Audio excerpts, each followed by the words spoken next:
Hello and welcome to another episode of the Adventures in Advising podcast. My name is Matt Markin, and thank you for checking out episode 80. For many of us, it's orientation season, so hopefully you're doing well and making it through the busyness of new student orientations. If you don't already, give us a follow on social media. You can find us at Advising Podcast and also subscribe to this podcast on your favorite podcast platform. On today's episode, we are interviewing Tom Liljegren, the director of the College of Humanities and Social Sciences Advising Center at Utah State University. Tom has spent 13 years as an advisor trainer, and advising administrator across 3 large public institutions. He brings a background in counseling and data to his advising approach with an MS and EDS in school psychology, as well as previous work as a school psychologist in the K through 12 education system. After working as a lead advisor and advisor trainer at Utah Valley University, Tom has worked for 7 years as the director of advising for a large and diverse college at Utah State University. He works to combine academic advising with career exploration and has a passion for utilizing motivational interviewing techniques. Outside of advising, Tom loves reading, watching baseball, listening to music, and spending time with his wife and 2 daughters. Tom, how are you? Doing good, Matt. Thanks for hosting me and having me join. Let me join here. Yeah, absolutely. Glad that you're here. So let's jump right in. Tell us a little bit about yourself and your journey into higher ed. I definitely didn't anticipate going into higher ed when I was doing my own higher education experience, and I started out college feeling pretty confident that wanted to be a lawyer, and planned on that, and then planned on being a psychologist, and so I did a couple of internships in while I was doing my undergraduate degree, and the first one was working in a law office, and I was really impressed with the work they did and gained a lot of appreciation for it, and knew for sure it wasn't for me. And then the second one was working in an advising office as a peer advisor, and I enjoyed that experience. But at the time, I still didn't think of it at all as something that I was thinking of career wise at all. I went and got a master's degree in school psychology and worked in that for a few years. And there's things I liked about working as a school psychologist, but I don't think it was quite the right fit for me. And as I'd been away from higher ed for a little bit, I started to think, that advising thing wasn't so bad. I think maybe that would be a fun thing to go back to.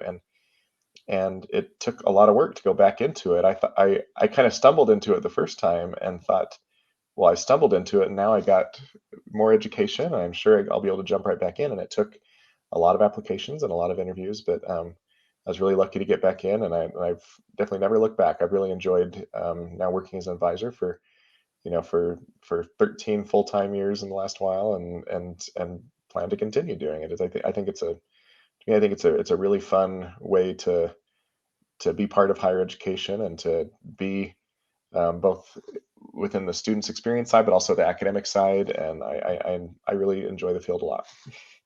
Yeah, was there anything growing up that you originally were thinking, like, I want to be a lawyer?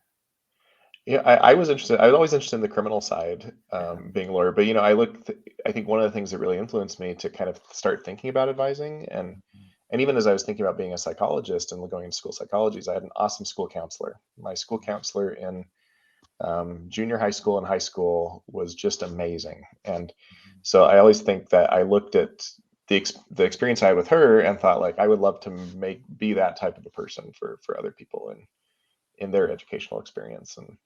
And for me, that was more on the higher education level that I felt like was the way that I enjoyed doing that. Yeah. How long were you working as a school psychologist before deciding to try to move into the advising realm? It was for 2.5 years full time, and then doing some internship before that. So really about 3 years Yeah. working as a school psych, and that was I kind of got a pretty kind of my experience kind of ran the gamut from Mhm. working with pre-K students to working with a post high school program of students with disabilities, and those were really and I really enjoyed it. I enjoyed working with those students, but I think especially I learned with working with a lot of elementary school kids. I don't think working with younger kids was quite my strength, and I enjoyed more like working in the high school age. But I think college is the best fit for me. Yeah, very nice. And so you're at Utah State University. So for those who don't know, can you tell us a little bit about how you would describe Utah State University, and then more so going into your role as director in the College of Humanities and Social Sciences? Sure. So Utah State is we're located in northern Utah. We're about 2 hours south of Salt, or sorry, 2 hours north of Salt Lake City, and about 25 minutes from the Idaho border. So we're right at the top of Utah. And but we're a land grant institution, so we also have locations around the state in throughout the whole state of Utah. So we have locations in every county, and we have a strong agricultural mission. But I'm lucky that I get to work in our College of Humanities and Social Sciences, and in my college, we're a college of about 2,400 students, and we have, oh gosh, I should have counted, but 20 plus undergraduate degrees and 40 different minors and certificates. So we have a lot of different programs, and they're pretty diverse.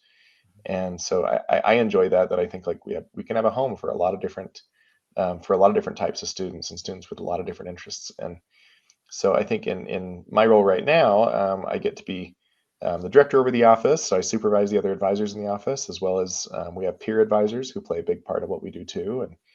And so hopefully we can kind of set the tone for the experience that we want students to have, both going along with the university's mission for advising, but also knowing that the needs of our students and each of our programs are kind of unique. So we try to really strategize what's the best way that not only can we be really strong advisors, but how can we be strong advisors for the needs of the students in these specific programs. So I like being able to hopefully set some of that strategy and really collaborate with the great advisors that we have in our office on seeing what can work best for them. And I also work as the advisor for some of our programs too. So I get to advise for our interdisciplinary programs that we have in our college, as well as our intersectional gender studies programs and a number of different minors and certificates. So I like having that balance of being able to work on the administrative side, but also have a lot of student contact. Because for me, I think that contact with the students is really that's the really fun part, is getting a chance to work with students individually and see and and see the impact that advising can have, and also just their experience and success in higher ed. Now, is that part of like your role as director, still having that piece of working with students? Because I know there are some people that may not want to go into, like, let's say that into administration because they lose that student contact, and now they're doing Mhm. more on the admin side. That's more the supervising. So how is it with your role? Yeah, for mine, I don't know quite how to break it down, but I kind of think of myself as about a quarter time advisor and a three-quarter time administrator. And I did kind of actively look for roles like that. The previous job I had before this was working as an advisor trainer, and I really, there's a lot that I loved about that job. I feel like I loved the office I worked with. I loved getting a chance to interact with a lot of advisors, but I did really miss the student interaction. And so I did actively like really thinking, like if in a position that I'm going to be in long term, like I really want to find something where I have that student contact too. And so I kind of tried to find a position like that and really continue to build that into my position. And I get that's not always possible, and it depends on the position on whether that's a good fit or not. But for me, I feel like I enjoy that because I like being able to um, kind of try to put into practice the things that I'm working on with my staff too, and it keeps me using the same systems as my staff, and I think that for me it makes me a better advisor, but hopefully it's making me an administrator that can it just makes it easier on my end to really be connected to um, what other advisors in my office are going through and trying to help them as well. Yeah, well, I bet anyone, if you have other directors, admins listening, they might be a little jealous knowing that you still have that piece of that connection with students. Um, do you find it hard though, in terms of, or because you might be meeting with meet with the student, and it's like all your attention's on that focus with that individual, and then the next minute you might be in a meeting where it's like now you're Mhm. discussing policies. Oh, definitely. I've joked with other administrators saying that like I usually feel like I'm doing pretty good as an administrator or pretty good as an advisor, but it's very rare that I feel like I'm like 100% on top of both. Yeah. And so it does. I do feel like I kind of shift gears on that, and there are times where I have to really where I feel like the administrator really takes priority, and sometimes I'd like to be able to be putting more into the advising side, and so it is kind of tricky to try to balance that. And I think that's something I'm always trying to like get the right feel for that. And there are times I've kind of shifted around some advising responsibilities to make sure. Sometimes that's been dealing with like trying to even out the advising caseload of some of my staff, but some of it's been evening out my advising caseload, making it so that I had there was a time about 2 years ago where I could see that that I really didn't have time to put in the effort that I needed to administratively. Mhm. And so it took finding a way to lighten my load a little bit. And I think that's made a big difference for me, as well as kind of trying to be creative with, I'll admit one of my weaknesses as an administrator is delegation. It's something I'm continually working on, is trying to be a better delegator. And really, I have a lot of great staff who I feel like can do a lot of great administrative work as well, even though I don't ever want that to be their primary role. But I've tried to get better at delegating and make it so that setting up a structure so that other people can really, play to their strengths and do different things on helping the office to run strong too. Yeah. Now, when we met, it was at the Region 8, 9, 10 conference in Las Vegas this past March. And, I got to sit in on your pre-conference workshop about motivational interviewing. And I thought it was a great turnout. It was a full room. Everyone was listening and chiming in during the activities. And I knew, like, after listening about 5 minutes of your, I thought to myself, like, oh, we got to get Tom to present to advisors at our institution I'm at. And it ended up working out. And I think there was so much relation to it. Now, from your bio, you mentioned in there that you have a passion for utilizing motivational interviewing techniques. So maybe we can start with, for those who may not know or just get a refresher, what is motivational interviewing? How would you describe it? I've heard that the creators of motivational interviewing would think, like if they could go back and that they've thought it's really motivational conversations. It's less of an interview and more like a conversation style to help promote change and growth in the client. It could be applied to a lot of areas, but for us, in the student. Mhm. And so for me, excuse me, motivational interviewing is a really good way that I can try to create a really effective relationship with the student, because it focuses on how to help the student feel really heard and how to really listen and focus on the student's needs, without putting myself in there too much, not making it about me. And so I love those techniques and the focus that it has. And then on the flip side, it also has it's designed to really promote growth. And so I think some of the techniques and the approaches to it can be a really good way to help to deepen the advising relationship and help the student to not just have some answers, but really figure out for them how they can connect to those and follow through. And so I think that's the goal, is for me what really attracted me to it. I think something else that I really like about it is I work with students who are one of my roles is I work with students who are on probation. And a lot of those students, they're nervous to I think come into advisor. I think sometimes it feels a little bit like coming into the principal's office, getting called in the principal's office with being required to meet with an advisor.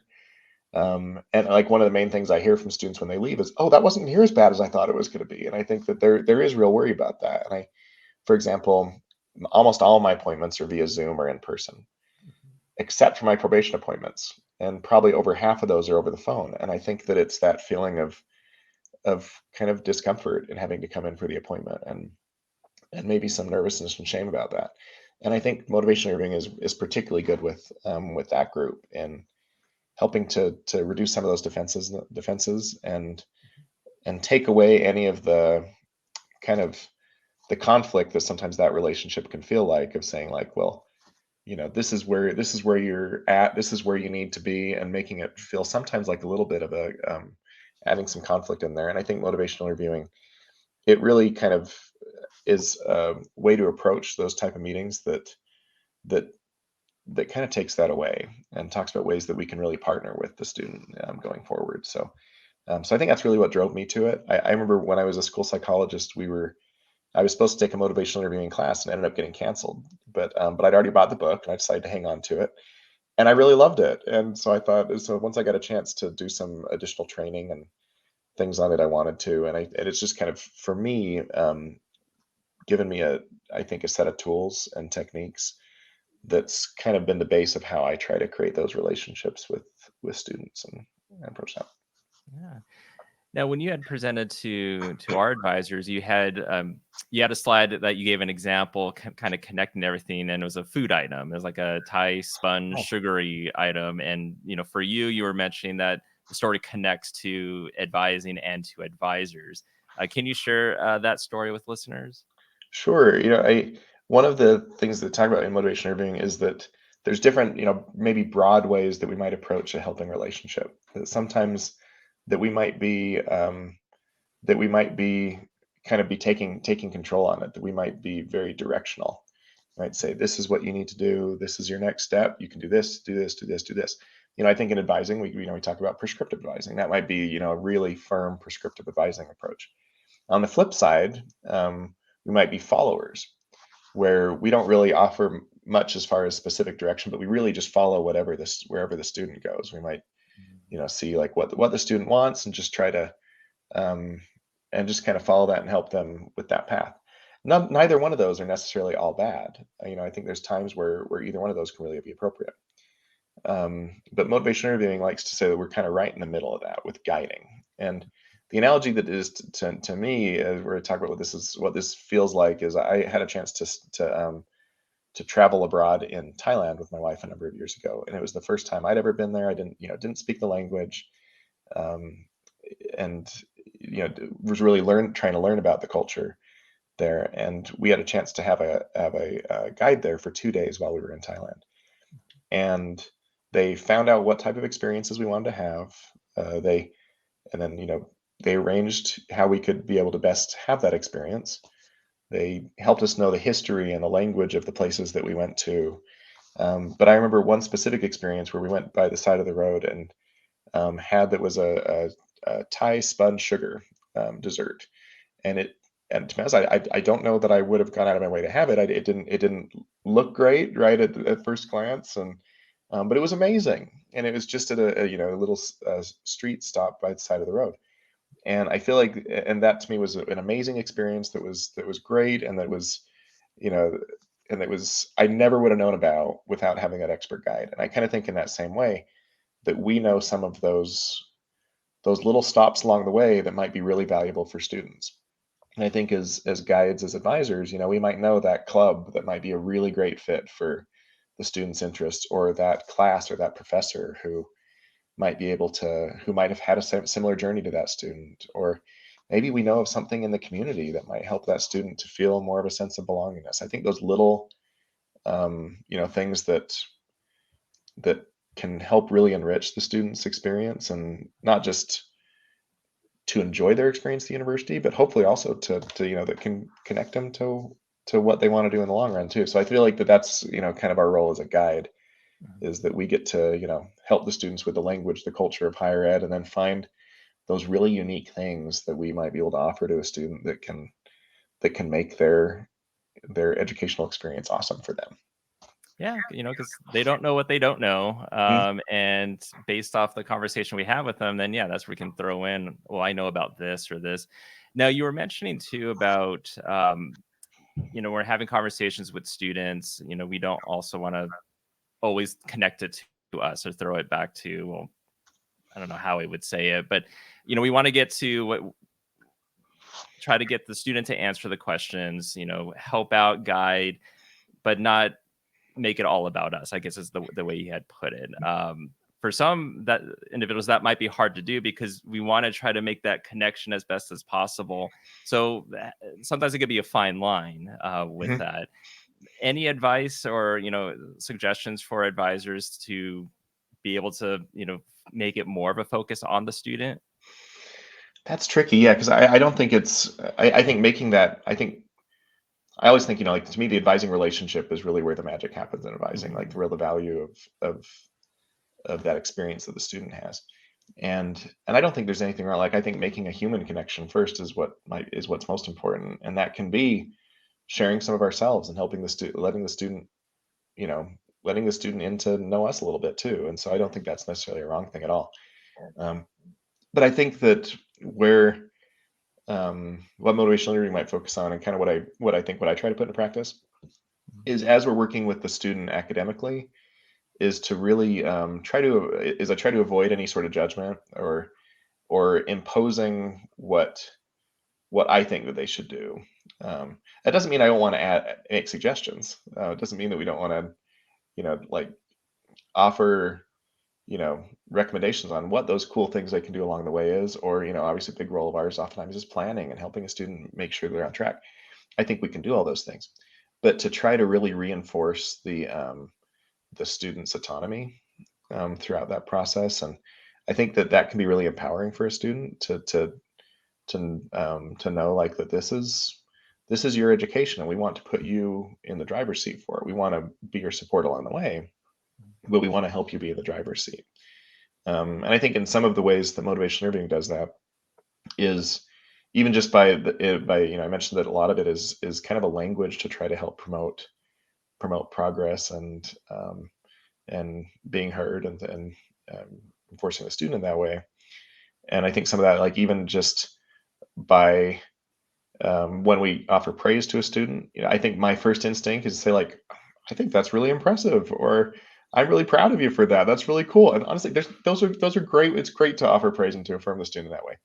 But I think that, if we switch that even from you know, I think that was really impressive to that's really impressive, or and that was really brave for you. You did something that was hard for you. That kind of just puts the focus a little more on the student and a little less on the judgment that we've made on the student. And I think those little changes in phrases and stuff, I mean, um, in kind of a throughout an entire relationship and throughout an entire appointment, can just make it a little bit more about the student and help the student to just continue on with their kind of telling their story, or what their situation is. So I think that's a little bit what I mean by that. I hope that kind of answered your question. Yeah. Oh no, absolutely. Yeah. Now, within motivational interviewing, there's you had mentioned there's like four foundational processes. You have engaging, focusing, empowerment, and planning. Mhm. Not that you have to spend like a lot of time on it, but Oh, no worries. can you talk a little bit about each of those areas? Yeah, and they so there, yeah, there's these four different, and they kind of call them the four different tasks of motivational interviewing. And really, the way they define it is three of those are kind of essential to motivational interviewing, and the fourth is something that oftentimes happens, is oftentimes part of that process, but not necessarily essential. And so the ones that would be essential would be those first three. So the engaging is creating that relationship, creating it so that us and the student are both feeling like it really involved in this process. So that's that process of creating that relationship, of creating that helping relationship, so the student feels heard, they feel like that they're comfortable in talking to us and sharing things with us. And I think in all of these are continual things, right? We might work to this, to develop that relationship as we're first meeting with the student, but we can work to continue to deepen that relationship and to keep it up, and so it doesn't, so that it doesn't slide backwards, or don't have anything that makes the student to disengage with us too. So that's kind of that first process, is setting that foundational strong relationship that the student feels comfortable with us and feels heard. Um, the second one is focusing, and that's kind of from all the different things that we could possibly talk about in this appointment and this time with the student. What's most important to them, and what's going to be most useful in this, and that can be a shared thing where hopefully first we're focusing on what the student wants, but also we have expertise too, and there might be times where there's specific things we kind of have to focus on. I know for me, if I'm talking with a student the first time that they're coming in to explore the possibility of changing their major, I want to make sure that they really understand this major they're thinking of changing into. So I have a specific agenda on that too. So figuring out how we can kind of mutually have a focus within the appointment. And I can think of times when I've done a poor job of that, and I think, like, maybe the student didn't really hear some of what I said, because they're perfectly happy to hear about the major they're looking to change into, but first they need to know their registration date, or first they might just have a basic question that for them was really important. And if I'm not listening, then sometimes, you know these other things that might be a part of purpose of the appointment may not really come across like I like to, because I didn't have that focus on what the student might have been their primary thought. Um, then the third part is, yeah, evoking, and that's really like, and actually changing. Yeah, it's kind of a evoking or empowerment. And I think this is kind of the essential, what kind of defines motivational interviewing, and this is where the student hopefully is leaving feeling um, more likely to be able to succeed or to make the change that they need to, because of that interaction. And I think we can do that by helping them to increase their own belief that they can do it, or their own plan, and feeling like they can put something into place. Um, and and also, being able to help them understand that there's a lot of things, I think that, higher ed is tough, right? It's tough to, I think that I work on a college design, a college to careers class. And I were described as having a lot of wicked problems that don't have easy solutions. And so I think it's helping students to explore that there's not one answer to most of the things that they're doing. So really being able to understand that there's a lot of options, and to help them both to not lean into the negative side of that, and to not feel quite so overwhelmed on it, but also to feel really empowered to be able to have a plan towards success. And the last step is planning. And I mentioned that's the one that is considered not the essential part of motivation interviewing, because I think sometimes the reason why I would say that isn't as essential is because sometimes that happens naturally throughout these other tasks. But obviously, honestly, when I talk with advisors about motivation interviewing, I don't really focus on planning much at all, because I think that oftentimes is what we're really good at the start. Like, I think we tend to get a lot of training and a lot of practice on planning, and so it's more kind of how can we make sure to be focusing on the student, and to provide this information, or provide our recommendations, provide that guidance in a way that's going to be most likely to be received well by the student, and make it so they can put it into action. Yeah. Now, you might have listeners saying, Tom, this all sounds nice, to be able to do all of this, but I have a 30-minute appointment slot for the student. It'd be great to use these techniques, ask these open-ended questions. You know, is it even possible to do all of that in 30 minutes, or am I making sure that I have follow-up appointments scheduled with the Mhm. students? What are your thoughts? Yeah, I don't think that by any means this approach is any sort of magic bullet. I Mhm. don't think that it's anything where it guarantees that you're going to have a great appointment, or it guarantees that the student's going to come out of that and be able to be ready for success.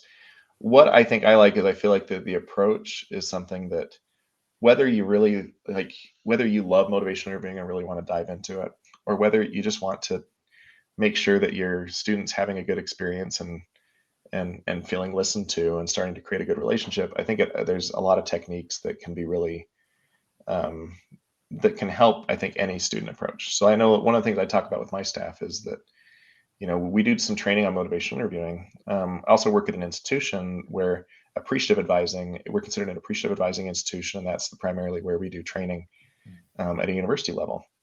And I feel like both of those are approaches that can really be adapted into just about any advising session. And I think there's other advising approaches. I remember I had a staff member who was really interested in self-authorship theory, and during these two, I think that, I think it's less important that they listen to, or that they really um, ascribe to this specific approach that I really like, than that they find an approach that feels authentic and works for them, and then can choose, like, oh, well, maybe this isn't my home base in motivation interviewing, but I know that a student's um, going to feel heard more if I can be a good reflective listener, which is like one of the things that motivation interviewing talks about a lot.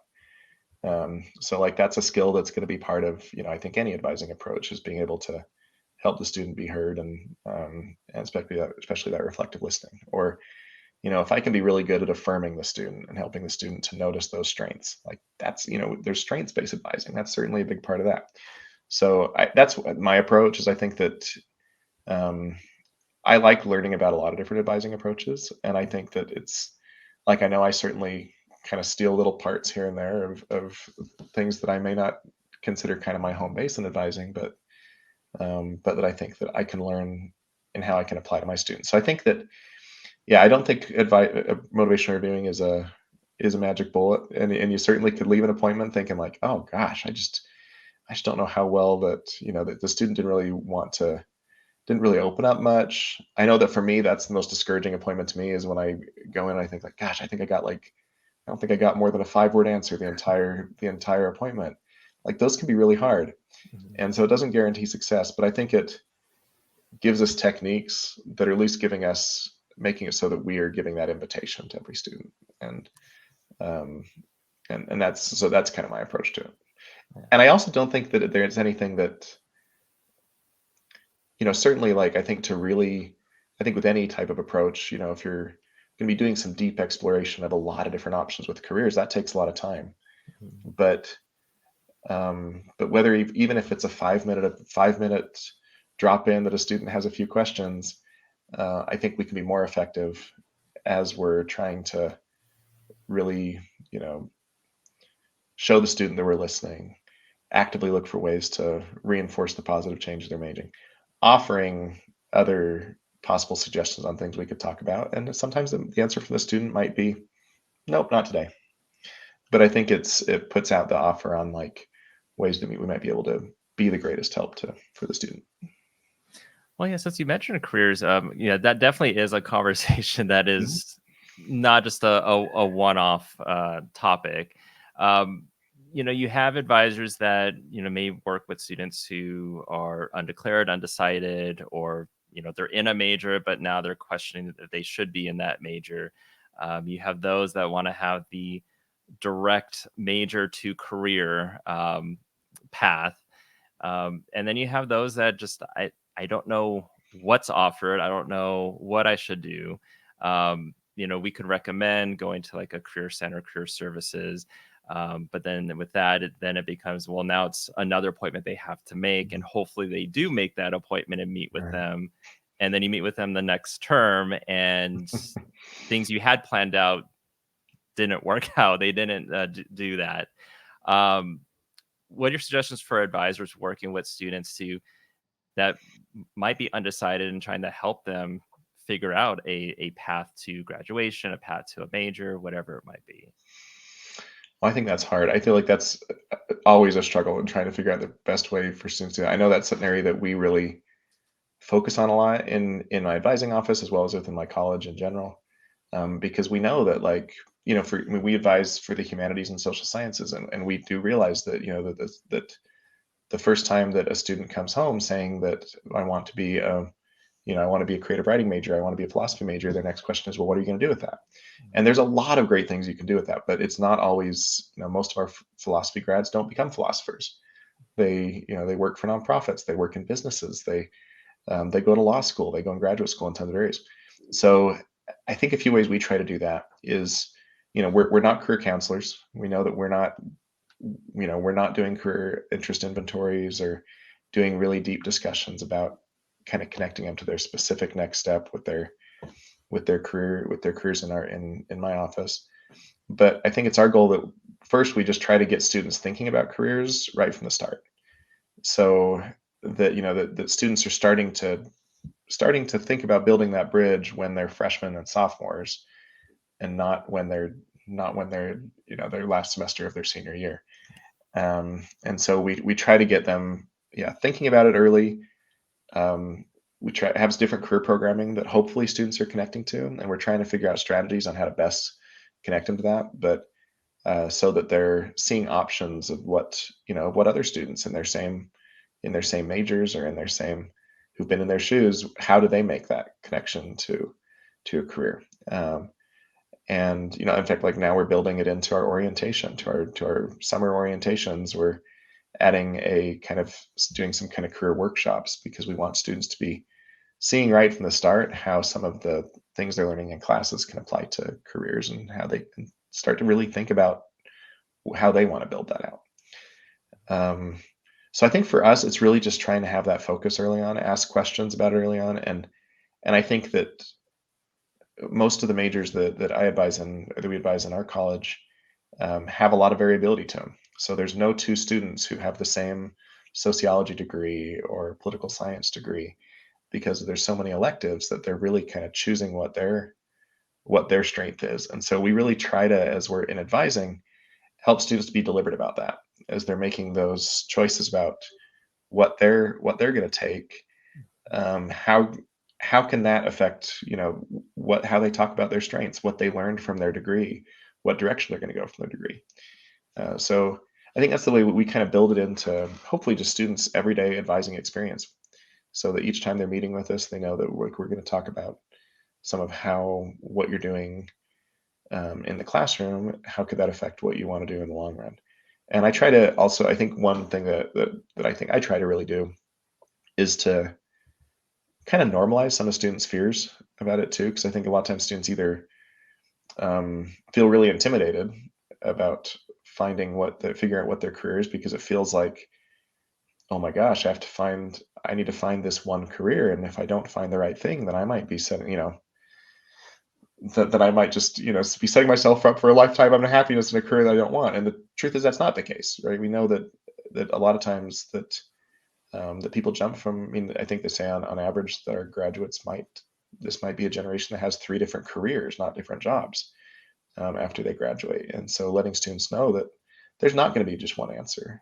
And and truthfully, a lot of times, this is something I don't say as a discouraging thing, but a lot of times that job that you get when you graduate may not be the job that is your first choice or that's the one that excites you the most, but it might be setting you up so the next one is. And that's kind of a theme we see in a lot of our alumni is maybe that first job wasn't exactly everything you wanted, but the next job was great. And the next job you kind of found what your niche is and that too. So I try to help students normalize just that, like, you don't have to have all this figured out now.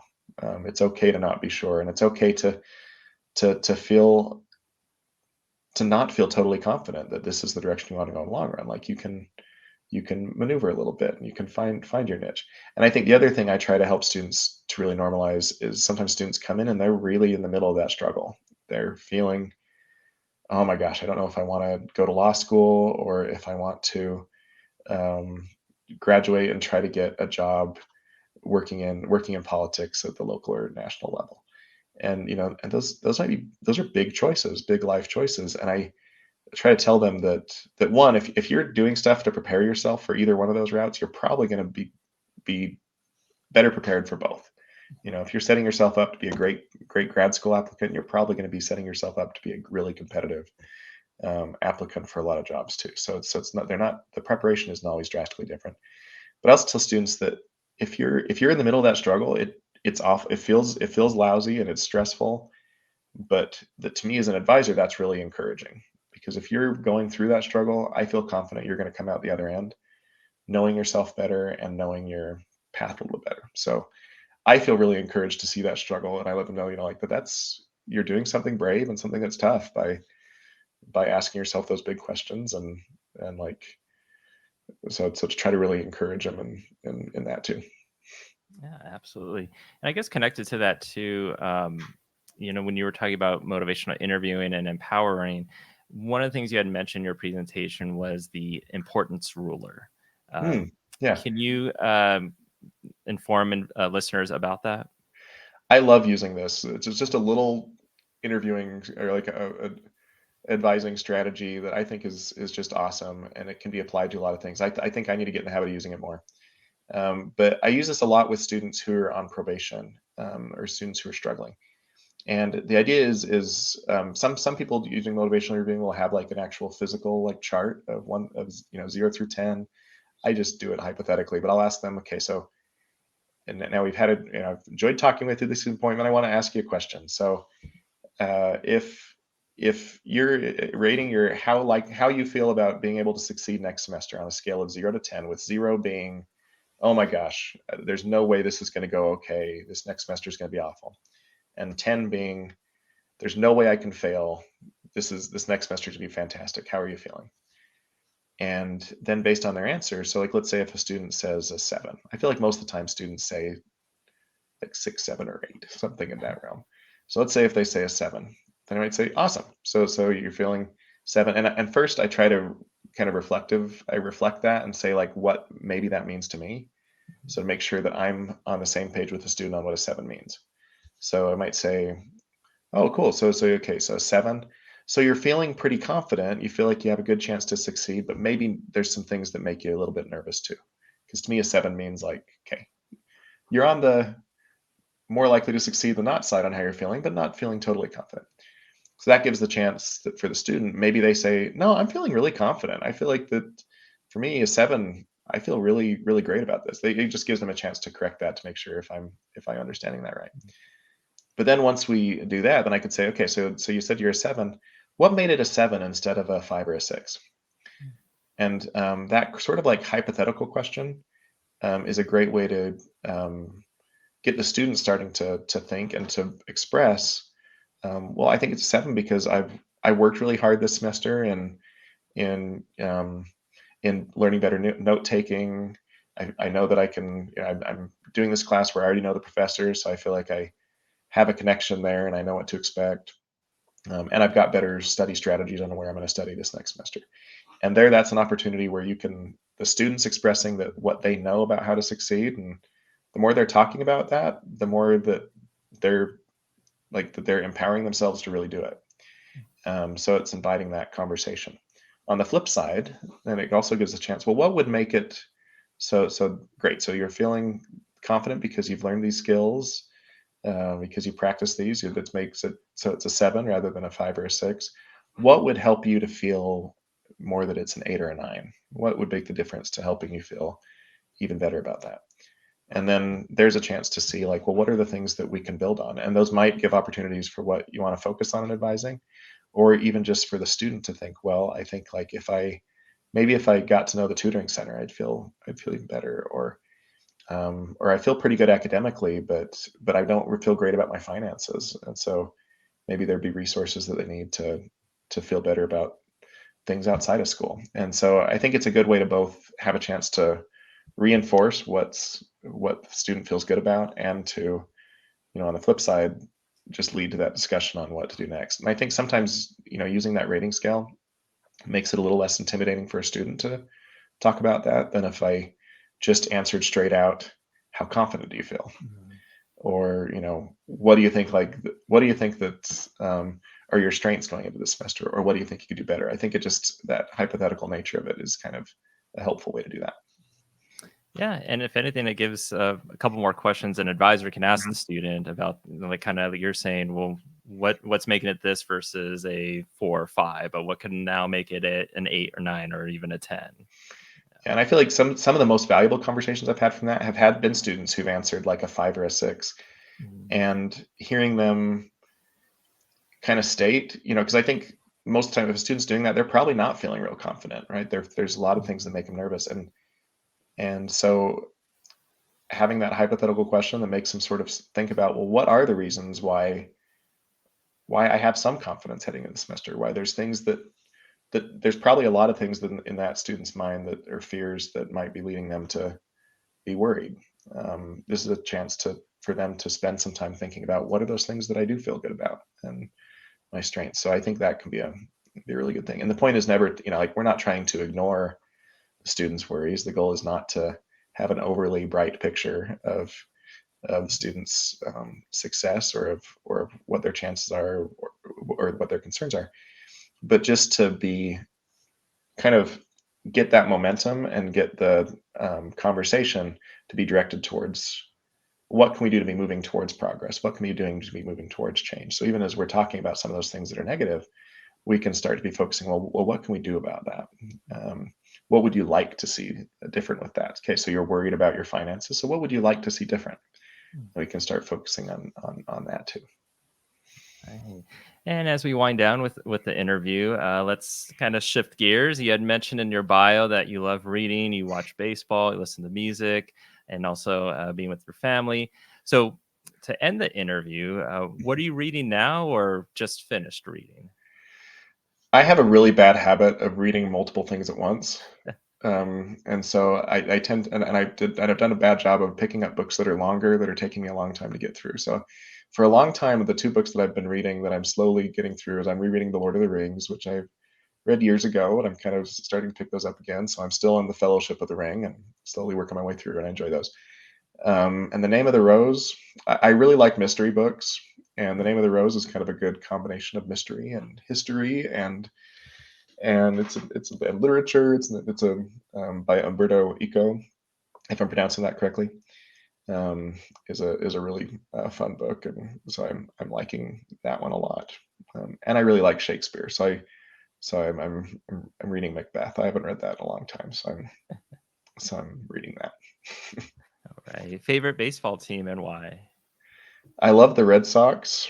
I think I've been a fan of them for a long time. I thought about this the other day. I think it's been about 26, 27 years, and I don't know that I have a great reason for that, except that when I was just becoming fans of really getting into sports, For anyone who is a baseball fan, might remember Nomar Garciaparra and Mo Vaughn were two great Red Sox players, and I thought they were awesome, and fell in love with the team when those guys were with the team, and I've just kind of stuck with it ever since. And I'm a big Red Sox fan, and I like basketball too, although baseball is my favorite sport, and I'm a big New York Knicks fan, even though I'm from Utah. And luckily, the Red Sox have been a good team to be a fan of over the years. The Knicks have not been quite so great. So it's been a rough 20 years as a Knicks fan.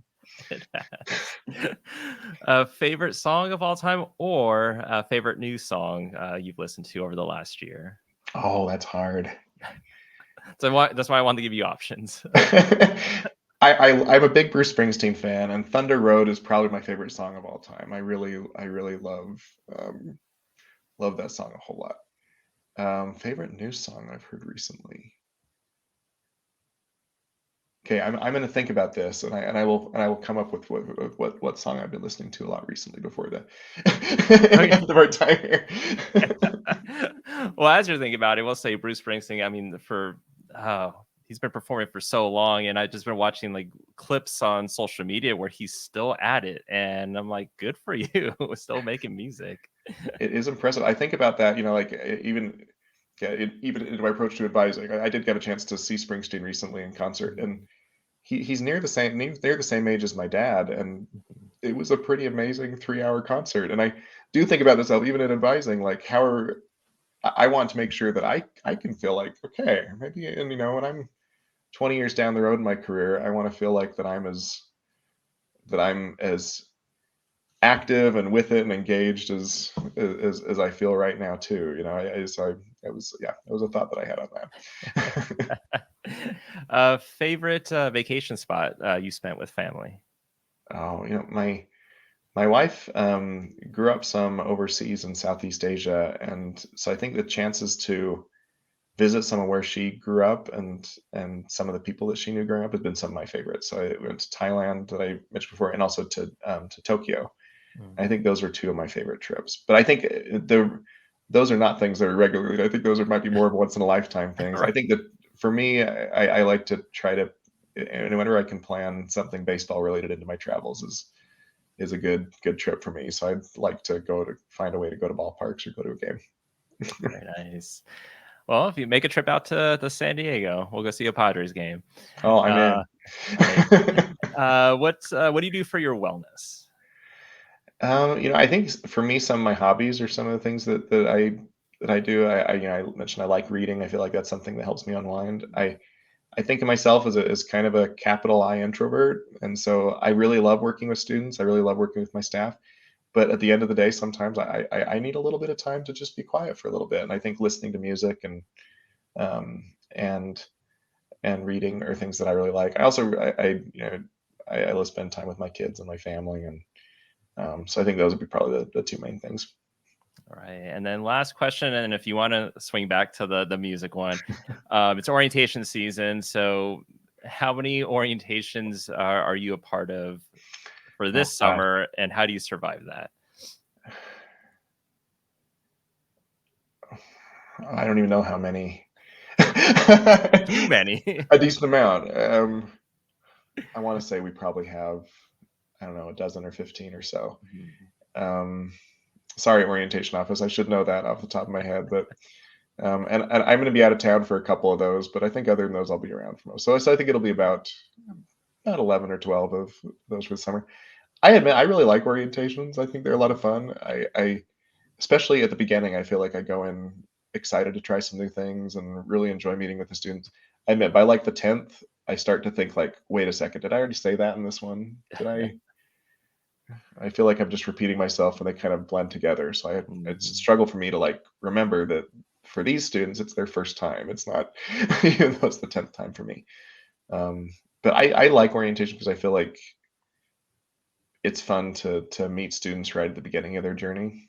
And and so I like just kind of hearing where students are at the beginning of their journey. So I guess that's how I try to approach orientation is just like it's kind of the just the beginning of that advising experience and getting to know them and that too. So Yeah. Yeah, I will say a shout out to like pretty much every orientation team at institutions because you kind of, alluding to in terms of like when you go on the first couple, it's fresh, it's new. By the time you get to the last one, it's like everything just blends together. You're just kind of going through the motions sometimes.